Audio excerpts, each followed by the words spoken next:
click record, Sophie, and okay. So welcome everybody, and thank you for your bit of patience as we were trying to sort out some technical issues here. But I'd like to introduce Tony Roberts today, who's going to talk to us about wild landfill and rewilding the post-industrial landscape from degradation to regeneration. Tony Roberts is a founder of the Wild Landfill Project, and he specialises in the delivery and the sustainable management of natural resources and ecosystem approaches in industrial settings. In his role at Natural Resources Wales, he is an SMNR specialist and Biogas Programme Development Manager. You'll have to explain that to us in a minute. In the Waste Industry Regulation team. Please welcome Tony. Over to you. Thank you, guys. I can't see you, but you can probably see me.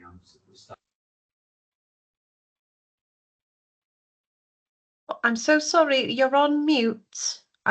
We can't hear you at the moment.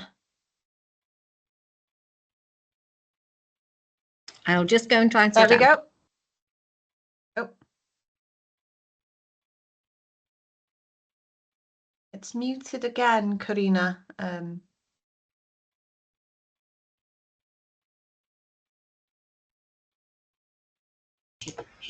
How's that?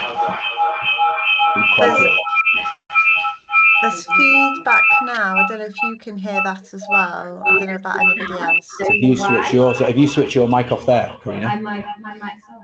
Is it? Yeah. Lots of technical difficulties today. No, it's still a bit of feedback. What I might do is I might.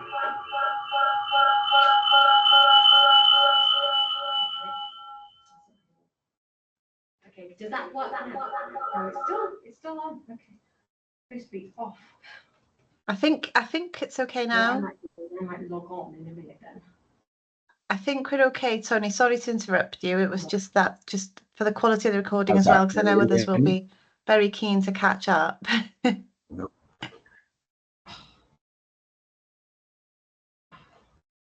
So it's possibly that it was enabled from here, not enabled from here on the mic. I don't know. We can hear you properly now, Tony. It's all good. You should be joined over there, whether I'm shut down here or not. Because I'm logged in here as well, so you should be. Yeah, it should just be okay, shouldn't it? It should just, if I'm logged off there, it shouldn't make any difference. Oh God, sorry. It's all right. The sound is actually okay. Can you now. hear over there now still? Just allow. Can you hear us now? Yes.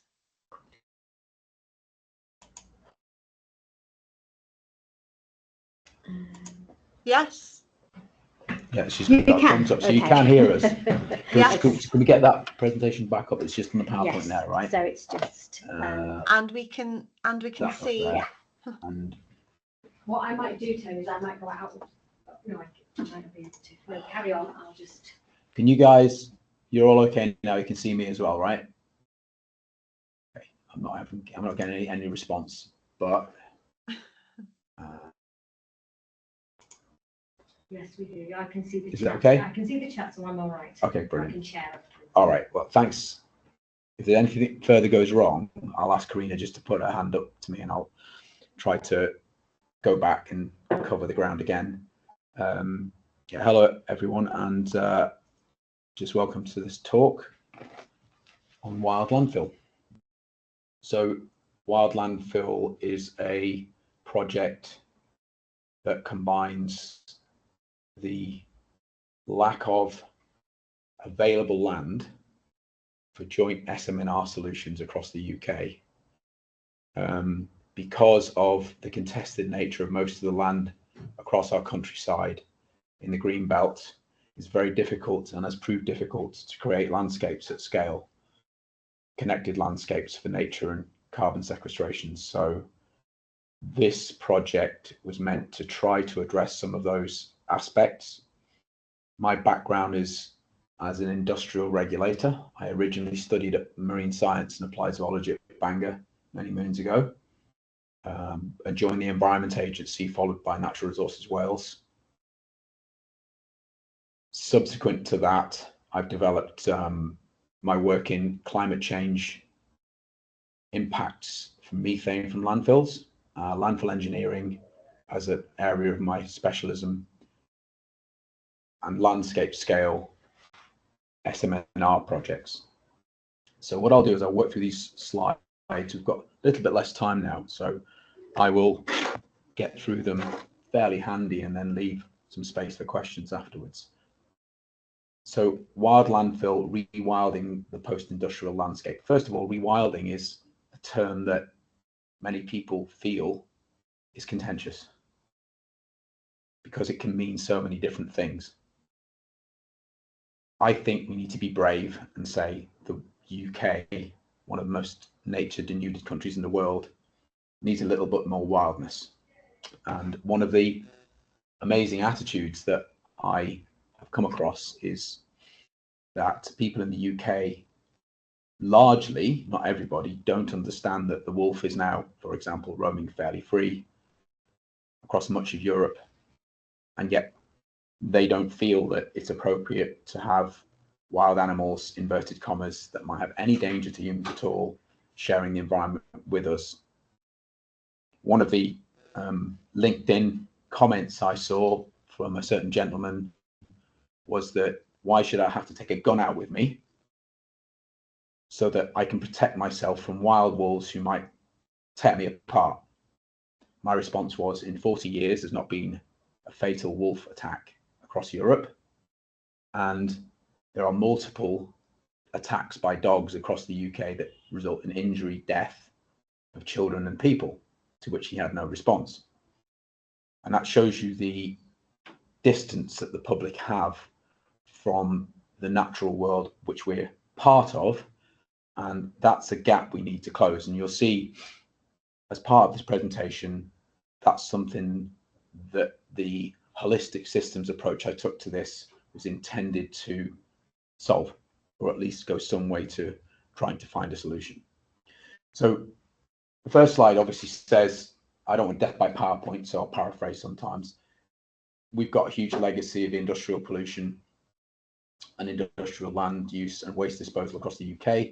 Most of that land is degraded, it's of reduced biodiversity value, and it is largely uncontested, which is very important.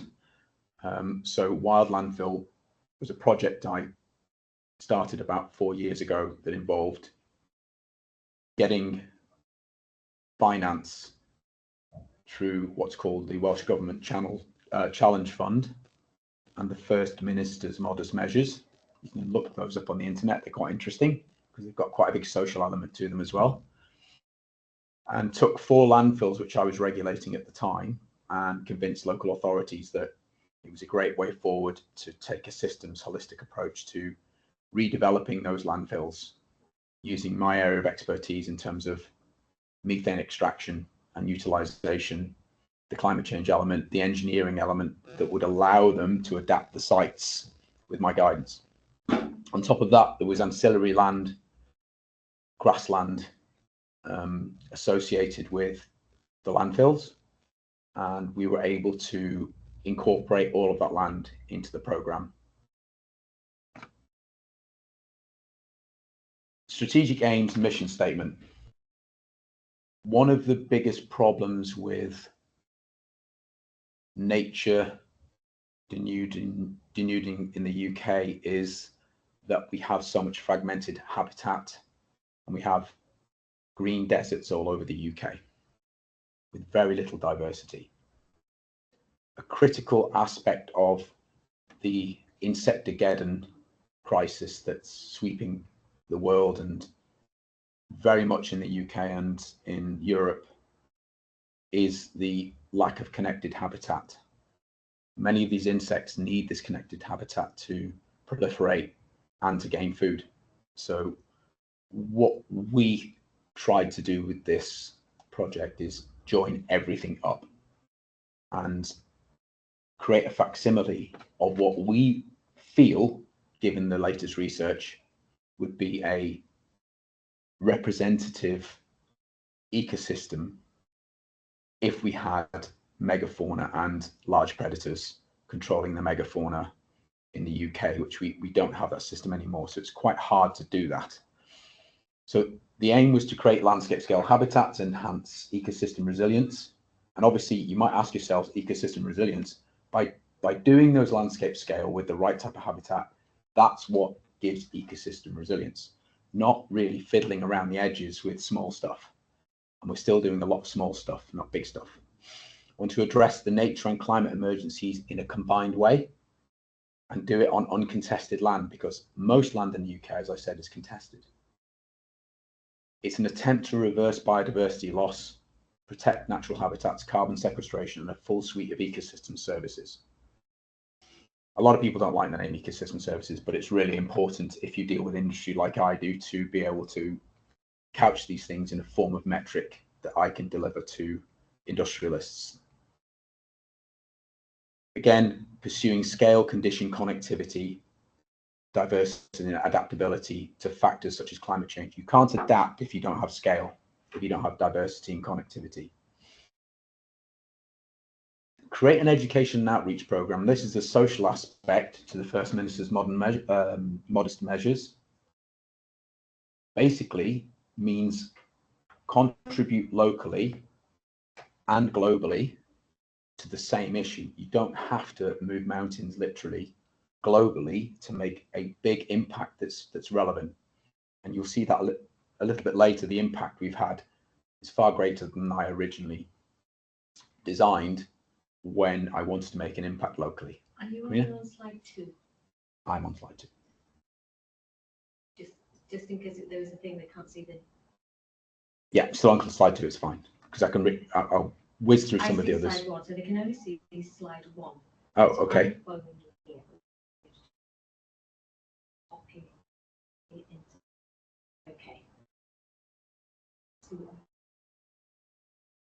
It's a bit Can strange, I isn't attach it? your PowerPoint? Yeah. So they can see it. Okay. Wonder why they can't see that then. I don't know.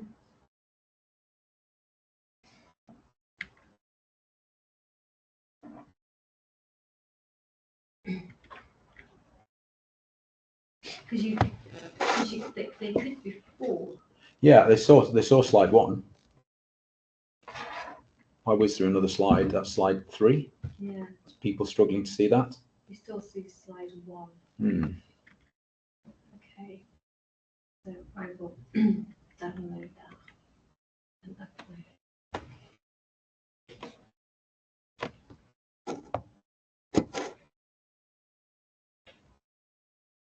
So she'll click from beginning. You need to reshare the window showing the slideshows. Okay, so maybe if we reshare the window. Okay, I'll let you jump in and do that. That's all right. You've got plenty of time. It's fine. I can compress it. It's fine. Sorry. No instance at all. It's fine. Right, so let's have a look. Okay, stop sharing.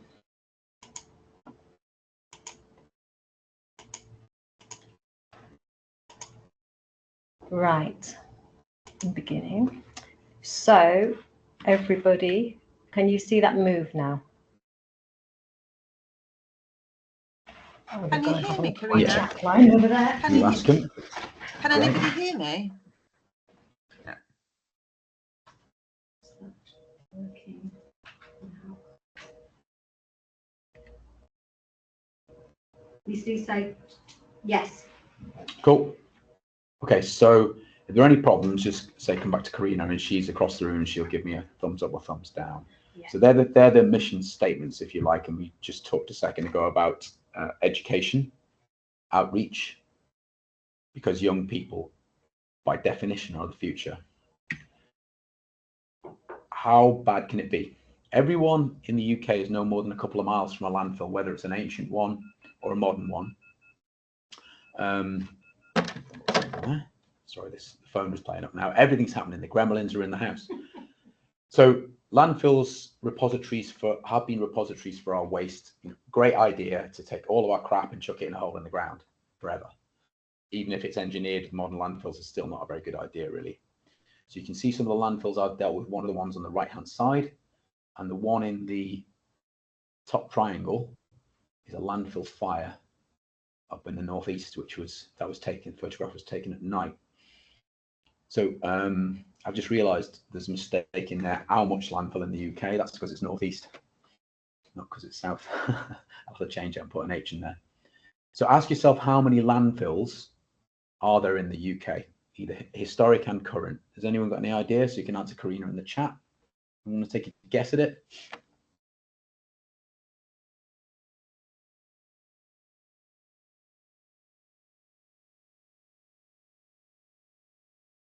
Unfortunately, we're still stuck on 20,000 landfills. Sorry, got to click from current slide now. Sophie says rather than from beginning. Right. Just ask you. Okay, can they see the current slide?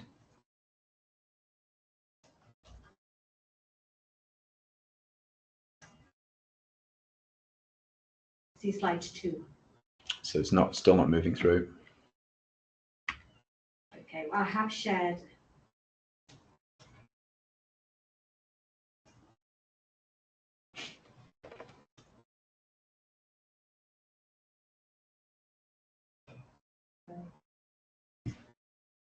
Shared.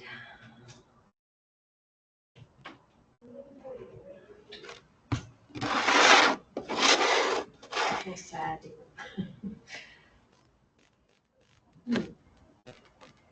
Just say on presentation and move down. Can you see that? Down. That's right.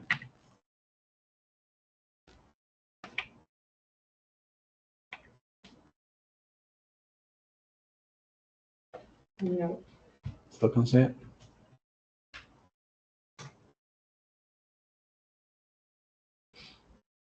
You need to try and press the button to share for current slide. Trouble is, if it's sharing current slide, it's not going to. Is it going to do the rest? Yeah. That's the problem. Well, maybe what we do is we keep it like that. Yeah, that might be a good idea. So if I from current slide. Okay. Stop sharing. It's sharing.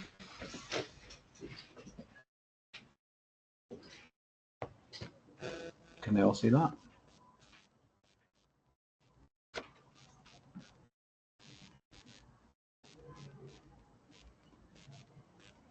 Yes. Yeah. How Okay. bad can it be? How bad can it be? So we'll get through this, guys. It's lots of gremlins today, as I said. So I did ask the question if you guys could have a guess at how many landfills are in the UK, because it's quite a startling amount. So it's 20,000 historical and current landfills. How much land in the UK? And you've got an idea of what kind of land holding that might be? Give you a few seconds if you want to join in. No pressure.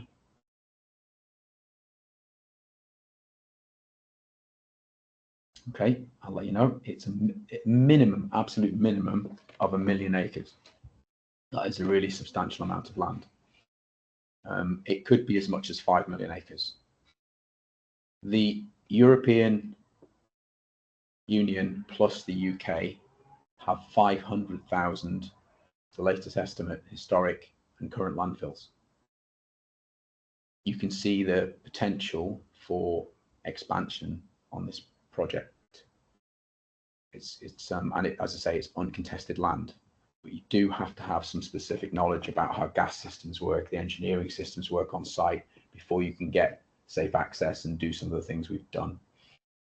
So as I put in here, the world generates a couple of billion tons of municipal solid waste annually.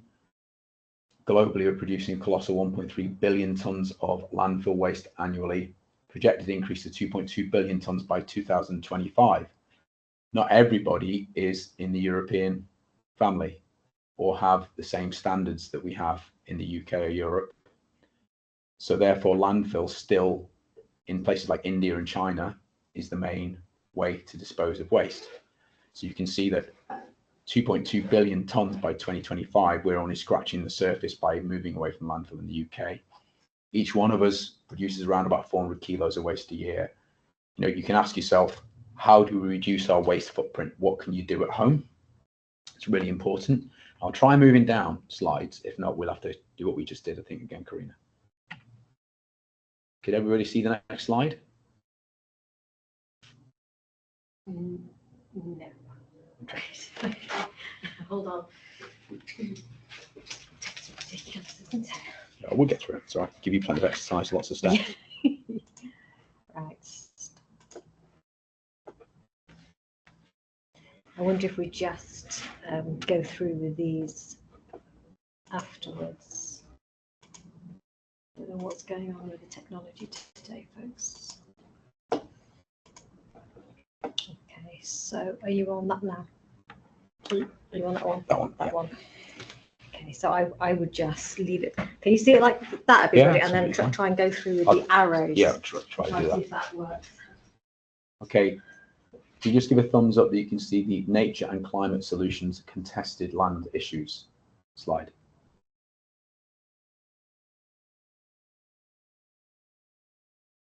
You get a thumbs up? No. Yes. Good. Great.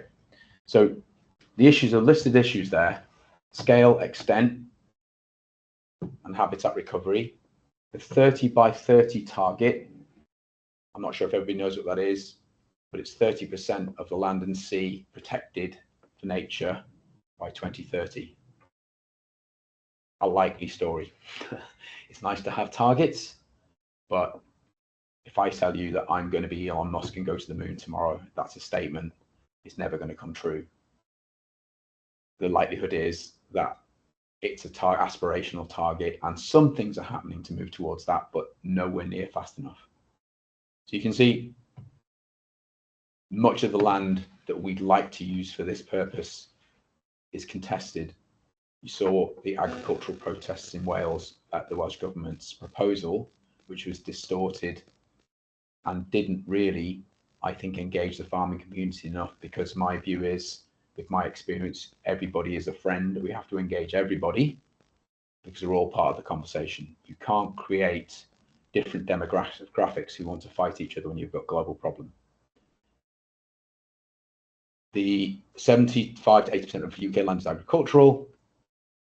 The trends we have now in terms of our agricultural production, our land use, and our consumption patterns are unsustainable. There's a great deal of greenwashing around, and whatever we do must be good for climate and biodiversity, because what's good for climate quite often isn't good for biodiversity. Some of the solutions might be what we've done here: industrial land and landfill that's uncontested. Guaranteed long-term management and supervision, that's a really big one, because you can do something that looks great for the environment now. What's it looking like in 5 years' time? Has it denuded completely because it's not being looked after? Because most finance out there is for capital expenditure, it's not for maintenance. As I said, the combined climate and nature outcomes are really important. There are examples across the planet of big tree planting schemes that have failed as carbon offsets and for nature recovery, because they were planted purely for carbon, not for carbon and nature. Embracing ecosystem services and natural capital accounting. Some of my friends at the university here and at CEH, Central Ecology and Hydrology, we've had this conversation about engaging industry and big players, big landholders, with natural capital accounting and monetizing some of it, because if you become an environment zealot, you disengage, as I said just a minute ago, a great proportion of the people who really can help. So you have to be pragmatic. Industry should be seen as part of the solution, not a problem. So in the last 20 years, I visited every industry sector. I've regulated every industry sector, from nuclear power to the chemicals industry, to the steels industry, to landfill. And when I've come up with proposals like this, I'm pushing on the majority would be open doors. So definitely not shutting certain sectors of society out who can really help. Okay, I'll try the next slide. Thumbs up or down on that? Yes. Brilliant, it's working. So these are the 4 sites: 2 in Anglesey, 2 in Gwynedd. These are the main themes. I'm going to rush through a tiny little bit so we finish on time at 1 o'clock because of our glitches. Obviously, you can see the list yourselves, but I'll run through climate change, carbon preservation. Preservation is important because a lot of activities that we do take carbon that's already sequestered and stored and release it to the atmosphere. and then additional sequestration, biodiversity enhancement, and habitat creation at scale. Resilience, that's a key thing. Tree planting, right tree in the right place is really important. Put the wrong tree in, a lot of good stuff doesn't happen. Soils and improvement in carbon storage. Soils store an enormous amount of carbon. 25% of the world's carbon is stored in soils. A lot of our soils are denuded, so how can we improve that? Pond and wetland creation, harvestable wildflower meadow creation on the landfill surface. So the only thing you can use a capped landfill for, you can't really put deep-rooted trees on there, is scrub habitat and wildflower meadow. So the 4 sites have that in common. Nature recovery, cleaner water and air, catchment approach to improving watershed drainage and storage, which is natural flood alleviation. We would have significantly less of a problem with flooding if we had natural flood management solutions in our catchments. Increasing of bioabundance and diversity at scale. Education, site access and outreach, which we've done a lot of. Partnership and cooperation, it's really important to have multiple partners. Peat preservation and enhancement, and peatland biodiversity improvement program. So I think I just pressed that. Is that okay? The next slide.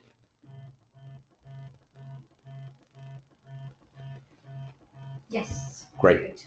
So case study 1 is not far from here, Penhestian Landfill in Menai Bridge.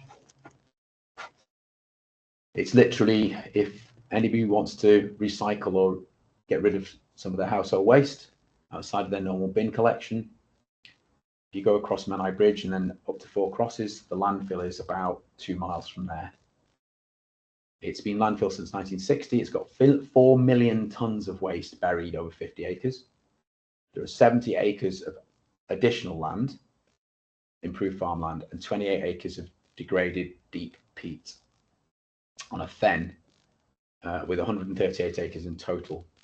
I set up a board to deliver a seminar across this and the other 3 sites.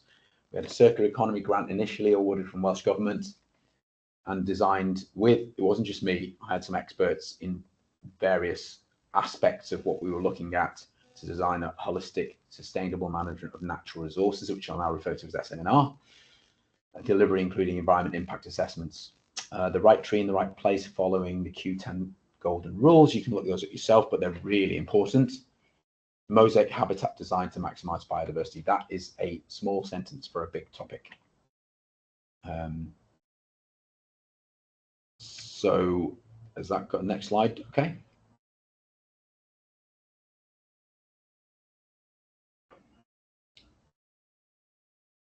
Yes. Great. Thank you. So innovations in integrated design and management. So something that hasn't happened in a lot of projects is a fully integrated design that mimics research done at places like Uitwatersplassen in, I probably haven't said that right, in Holland, where a controversial equivalence, a European equivalence to some of the great wildernesses of Africa, which still have fairly intact ecosystems compared to here, along with some landscape scale work across the European Union, which has been really interesting. So a lot of their work was integrated into the design here, including the net estate. So if anybody wants to see what I would consider the greatest rewilding project in Britain, that has sustainability, green jobs, agricultural production, all integrated into its model, it's KNEPP, Nep Wilderland. That's in Sussex, and the recoveries they've had there are absolutely spectacular. So we've had things like the golden rules from Kew, double spacing of trees to allow for more natural growth patterns, creation of glades and rides, increased water storage in soils, the blocking of drainage ditches and creation of 21 new wet areas and ponds. BE, beaver equivalents. In the absence of beavers, obviously 600 years ago and back before then, beavers were integrated into our landscape and they were all killed, destroyed, which is a tragedy for our environment. But now in parts of Britain they're making it come back, but we haven't got the Anglesey or this part of Wales yet. So I've done a design that's mimicking a beaver ecosystem engineering by creating multiple layers of wetland and pond habitat intercepting the watershed. And you'll see the impact that's had a little bit later. Creation of mosaic habitat and transition, what's called transition edge habitat. I'm sorry if I'm preaching to converted here, but that is actually where most of nature takes place. Native mixed trees of local provenance, including lots of food source trees, lots of diversity, so that provides climate and pest resilience. And fence-free habitats, so animals can migrate across the site without running into barriers. Then at this particular site, we had 28 acres of deep peat we found that had been drained historically, and we were losing carbon from it, but it's up to 3,000 years worth of deep peat in there. And we now submitted a plan to and started to restore that. So what you're seeing, so that's the next, can everybody see that?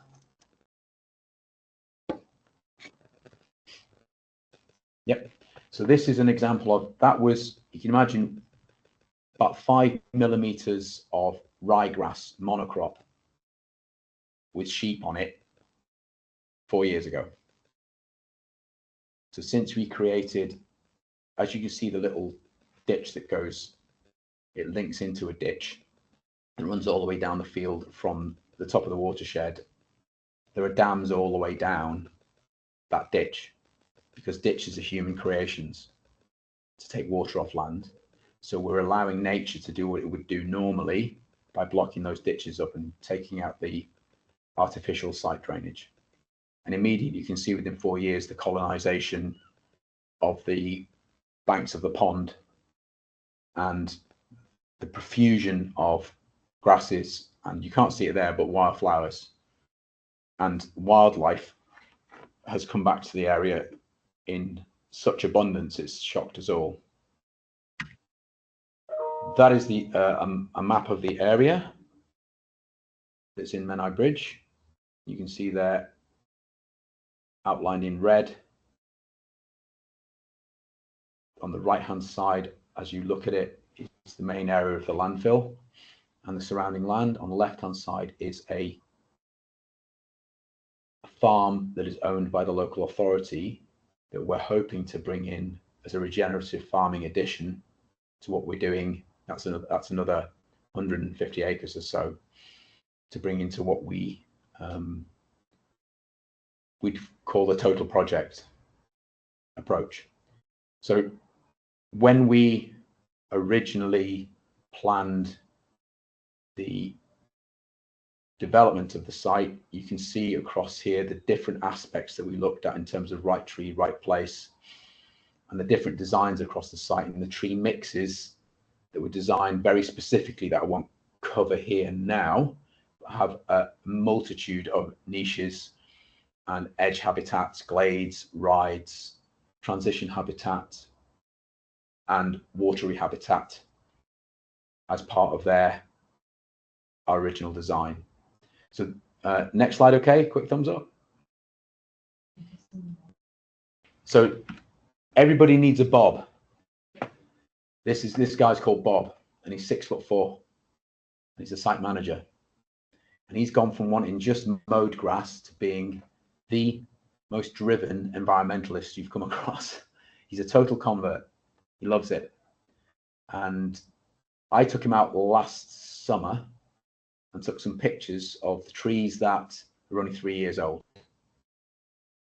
Because of the fungal dip, the aspect and the spacing and the light access, these trees are the biggest that the tree plant has ever seen in 3 years. They're absolutely colossal. And that's another route for carbon storage that doesn't involve dense planting. And so you can see it's probably about 12 feet high and 12 feet wide in 3 years. It's pretty impressive.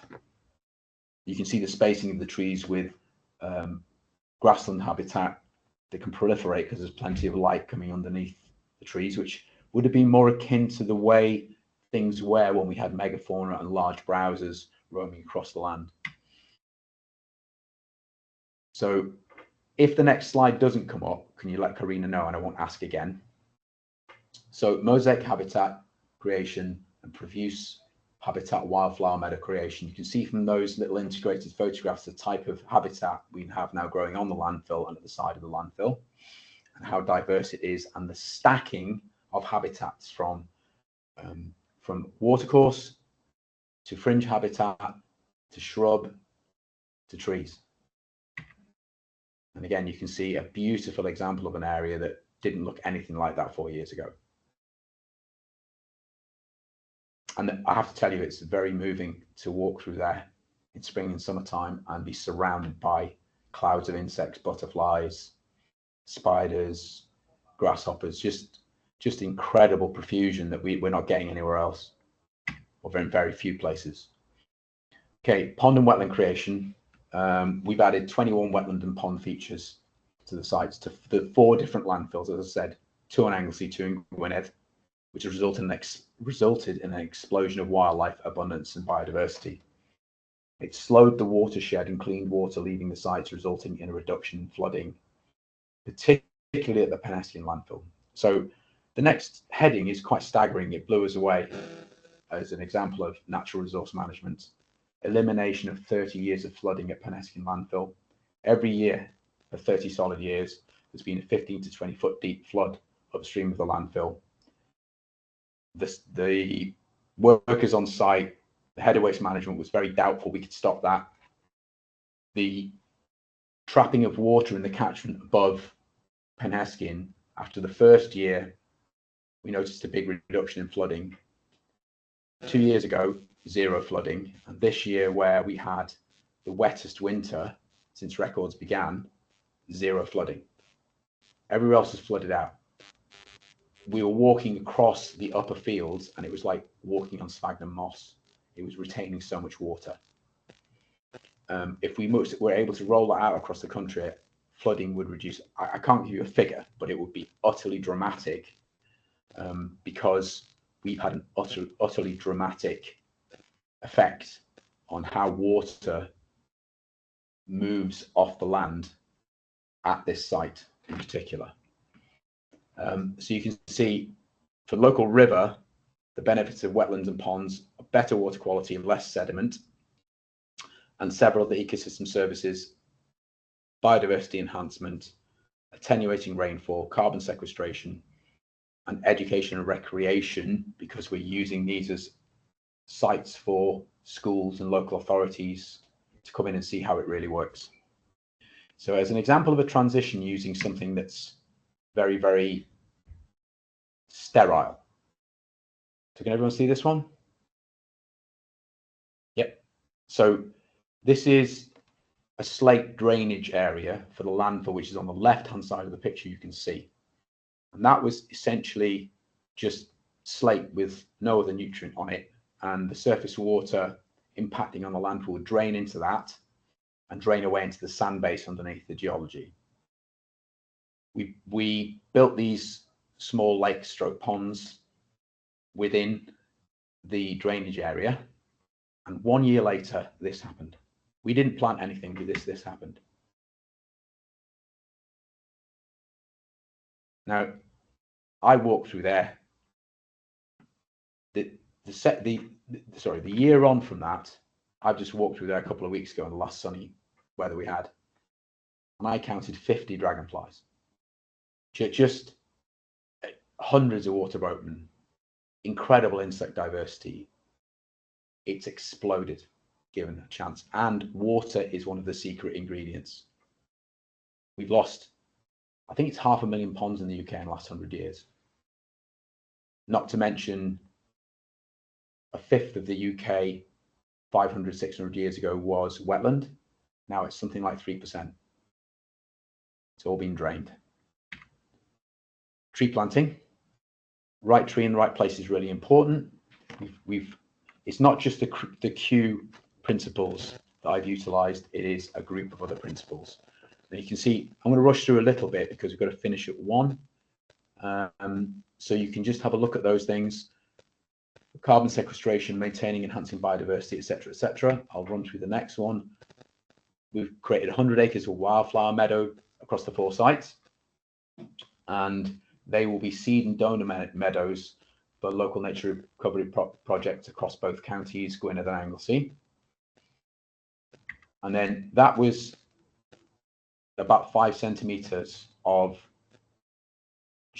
heavily grazed pasture land 3 years ago. It says 2 now, but it's actually 3 years on now. But that was 2 years from when we actually did all the work on it. So you can see the difference. Water, soils and carbon. Again, that's just a bit of a repeat of what I've just said. So I'm going into detail there. 2 years on from low cropped monospecies ryegrass.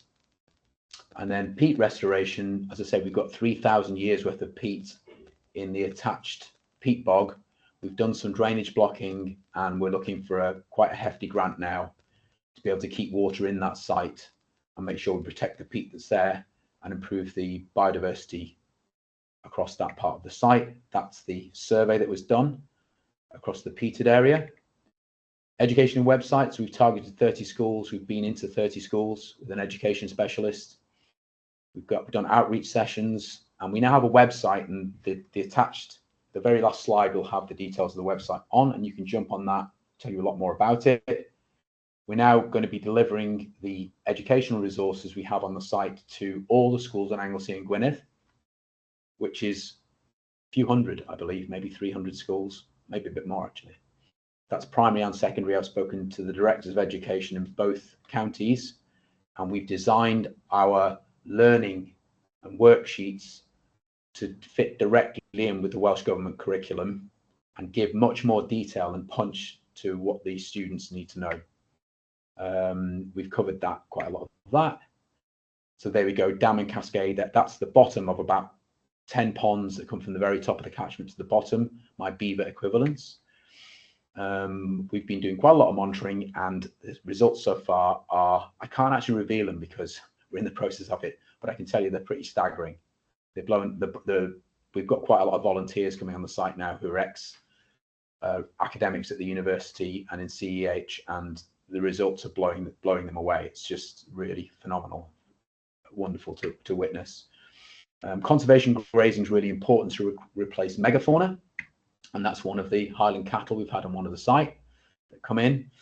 And then obviously outcomes, you can see all those. Brownfield site conversion, 45,000 trees. 45,000 tons of carbon, average over a 50-year time horizon. That's quite a complicated thing to actually bring a figure to, but we've managed to do it, I think. So they're all the outcomes. And I know we're at 1 o'clock, so I'll just go on to the last. They're the partners. So we had quite a lot of partners involved with this, and more have jumped on since. So we've now become a globally recognized gold standard, which shocked me. I got contacted by Professor Tom Crowther from the Zurich Institute, who is a global chair of the Ecosystems Recovery Committee for the United Nations. They ran their algorithms over sites globally. At the time, there were 10,000 sites on Restore, his platform, and they narrowed it down to 1, and that was ourselves. I got contacted and got quite a shock, I'm going to be honest. Ended up speaking to him on several occasions, and he said there was huge interest from major companies and the United Nations in the work I'm doing, and now I'm feeding back and working through them to see what we can do to expand it. So I'm sorry that last bit was a real rush through, but obviously we had the gremlins. So thank you very much, everybody. Thank you, Tony. That was absolutely quite inspiring. I'm sure you'll all agree. I've just come over to this end now. So does anyone got any questions for Tony?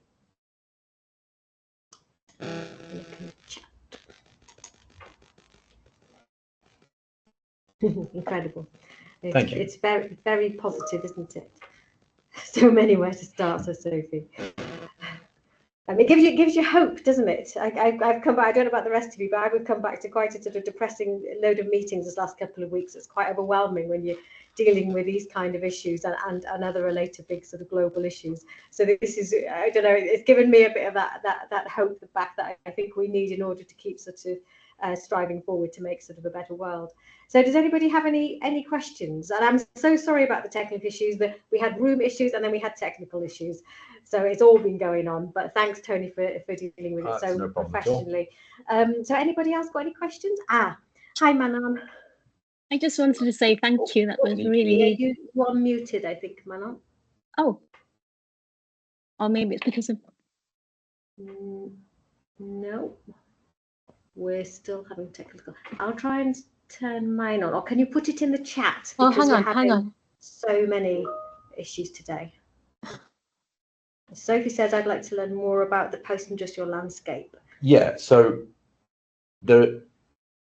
all post-industrial landscapes have the opportunity to have the possibility, is the right word, to follow a similar approach. You just adapt it slightly. Coal tips, slate tips need to be brought into this fold, and the potential is absolutely vast. When I've done the calculations for the UK and Europe, it's obviously several times the amount of land that we have on landfill, and you can design the systems so that you adapt to each individual aspect that you're trying to improve.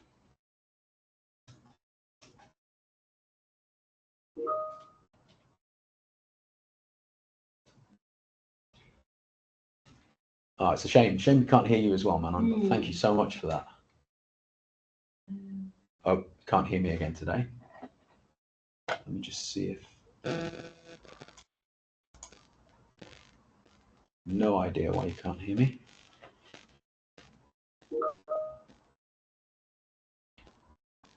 Do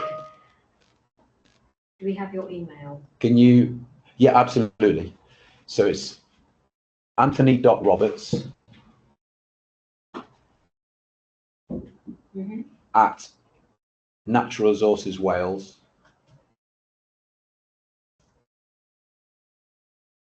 .gov.uk, and you can have a look at the website wildlandfill.com. If you want to jump on it, you can jump on it right now, and that has a sign up. So if you sign up to that, subscribe, there's so much happening I haven't covered today, educationally, globally. You know, it's a bit overwhelming, if I'm going to be honest. It's also great to have all the wonderful feedback. But if you subscribe to that and pass the message on to other people, I've had Natural England have come over to see the sites, and their head of biodiversity net gain contacted me and said, right, we really need to bring you over to England to try to look at sites to help us deliver BNG, biodiversity net gain, here. So I take leave to do that outside my normal job, and I pop over there, do presentations, and I'm looking at 6 or 7 sites over there at the moment, which I'd have to do outside my current brief. Manon's asking, are you also connected to NPAP as a peatland network? Yes.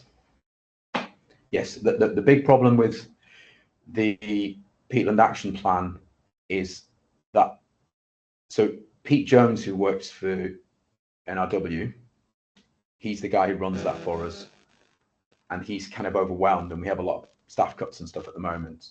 And our original project money, where we assessed the peatland for restoration, was with a view to getting quite a large grant through NRW and Pete Jones.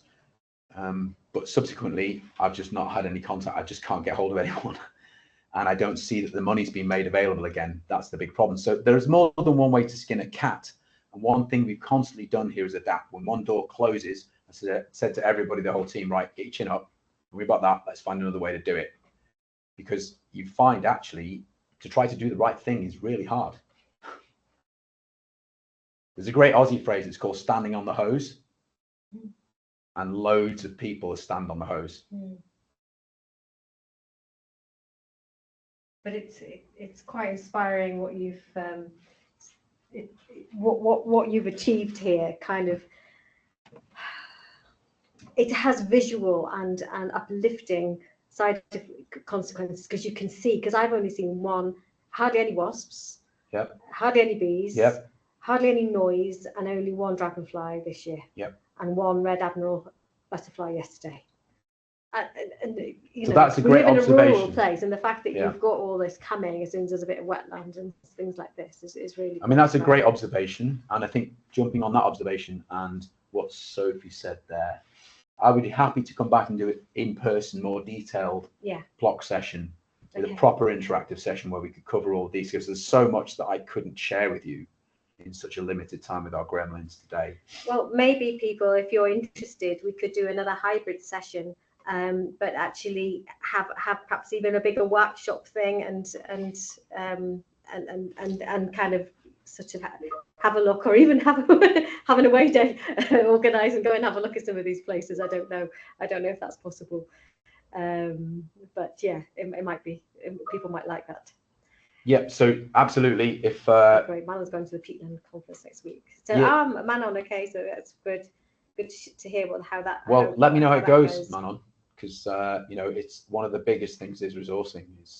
It's quite expensive to protect peatlands and manage them afterwards and create self-management. So yeah, I think if we can do something again in future, I'd be happy to come and contribute, and then maybe even do a workshop in person, because it's very impersonal doing this. It'd be much better to have a room and have, you know, put the word out and get a few people in, because the biggest message I can deliver from this is we need awareness raising of the systems approach to make real change. And maybe some of us who are teaching in different areas, we can sort of bring in students and our groups, and then come together on a session and sort of do lots of things in one go. I think for connectivity across the university between the social sciences and the natural sciences, it's what I've tried to do. It's really important, and I'd be really willing and happy to contribute to that. Yeah.